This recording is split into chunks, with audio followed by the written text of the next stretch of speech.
Good morning. Every day,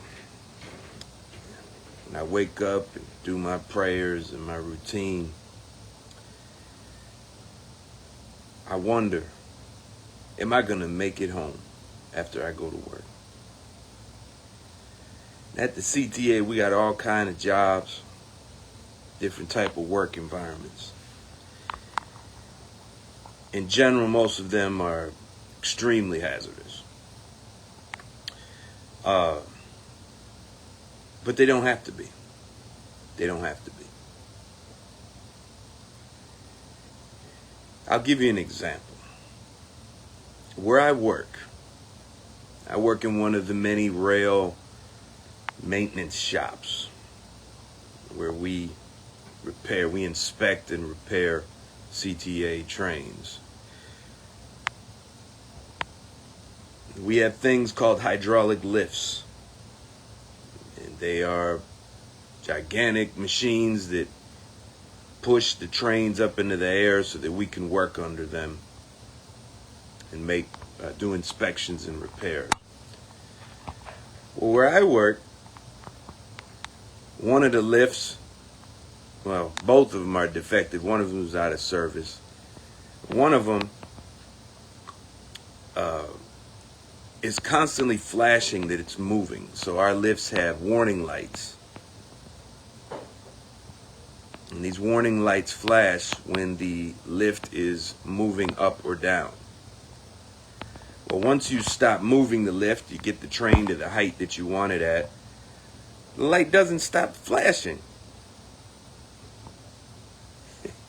So every time I work under it, I'm wondering, okay, is this the day? Because they do move by themselves. It has happened. Sometimes they get stuck. One post will get stuck and the other will go up. You know, if you got to pay attention. You got to watch work in pairs. But I always wonder, is under this thing. One of my coworkers is going to be working under this thing. It just lets loose and falls on us. It's not the only place this happens at. At Howard, we have problems. At Rosemont, we have problems. Midway.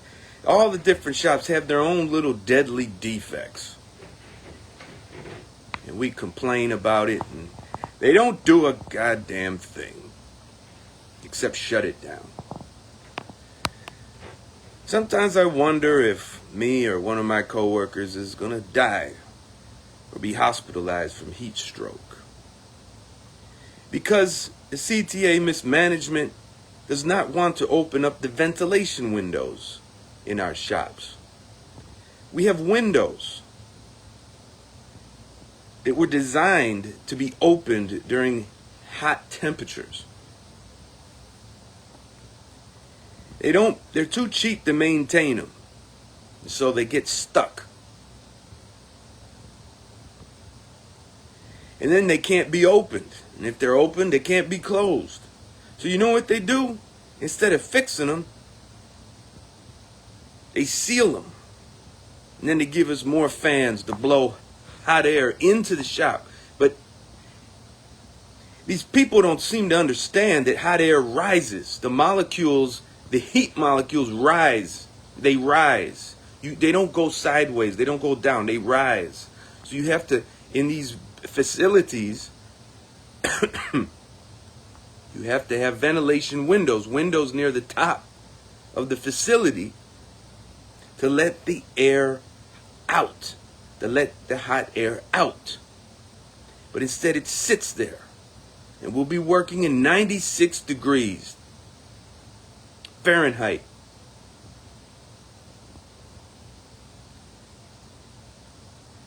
At what point are our union presidents going to say enough is enough?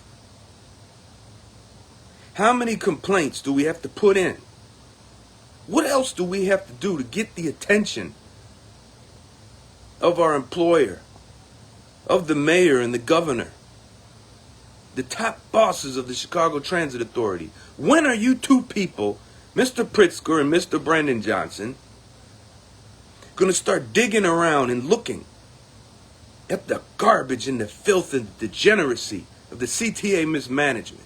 It doesn't give a damn if we get sick or die while we work. You brought us to this fiscal cliff, and now you got the nerve to threaten us with layoffs?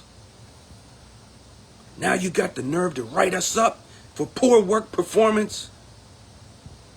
Because we don't know if one of these lifts is going to fall on our heads, and we don't know if we're going to die from heat exhaustion in the shop because you don't want to fix the windows to open them up to let the hot air out.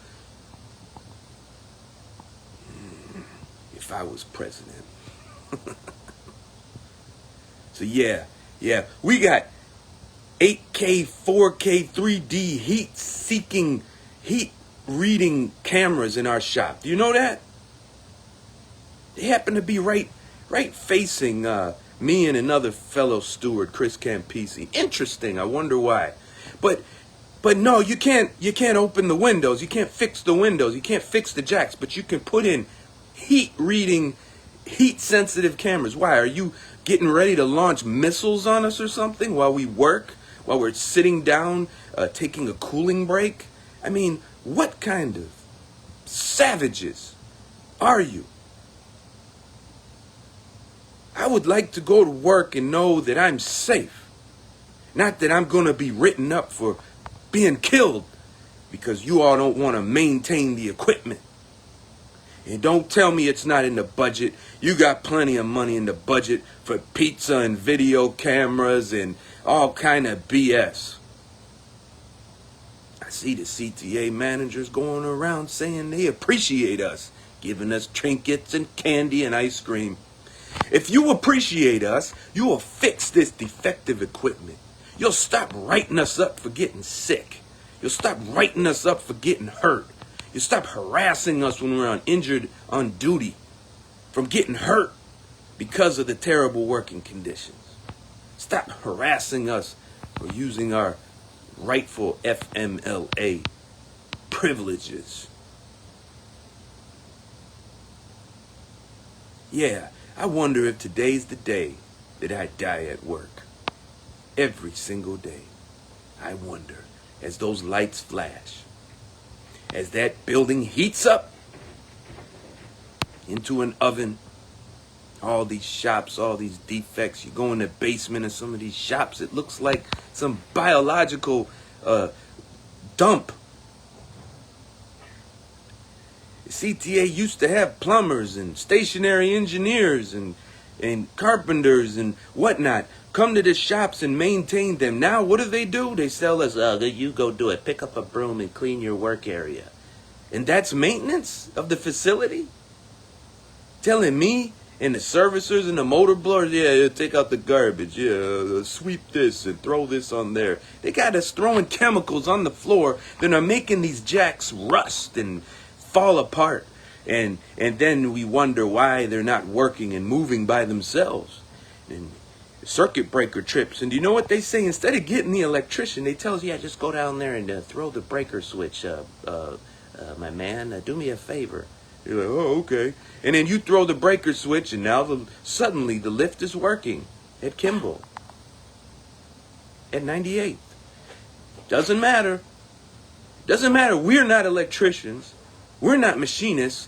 But they got us resetting breakers on these giant lifts. And you know what the safety department says? Well, it's just a breaker. It's no big deal. I mean, what kind of place is this? That their own safety department thinks it's a joke.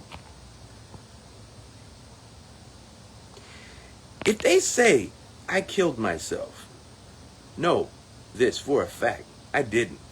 They did it. That's what I tell my wife. If I mysteriously die at work, I want you to sue the hell out of this company.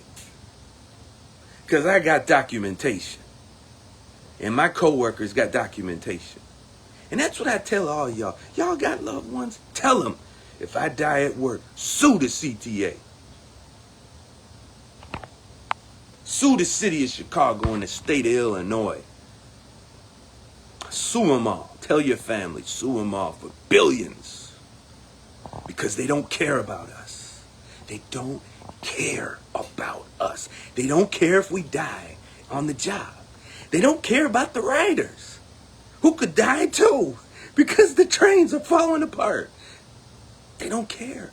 All they care about is getting their money, sitting in their little air-conditioned, hermetically sealed cubicle. Cut jobs, cut the budget.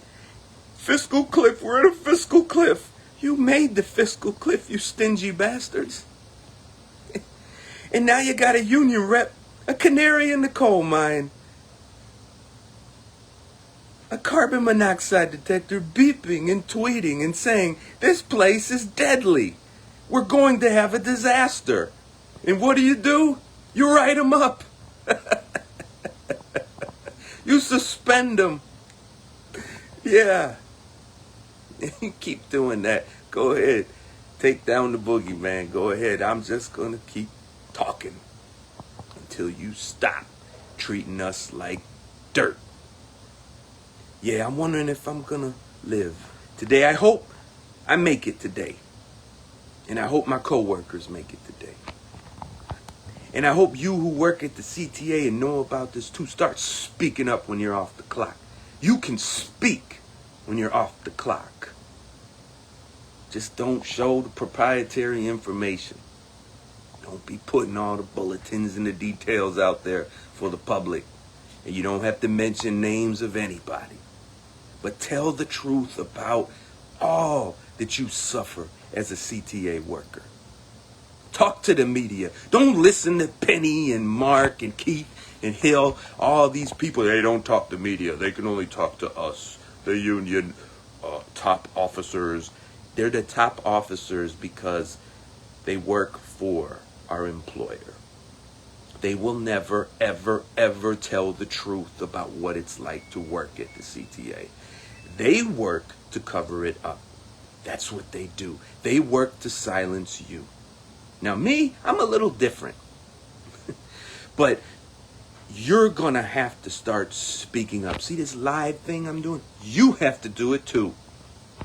Don't be showing photos and videos of your work location. Just talk about it. Draw pictures of it. But don't show photos of it, because if you do that, then they'll write you up for that. And they can't do that. But start speaking up, brothers and sisters. Tell the truth. That you don't feel safe at work. And tell the people that where you work in the motor cab smells like a toilet. Dried urine, you're inhaling it every trip, every day. Servicers, tell the truth about what it's like. There's one of you on a platform and you got to clean a whole 6-car train, 8-car train. You know,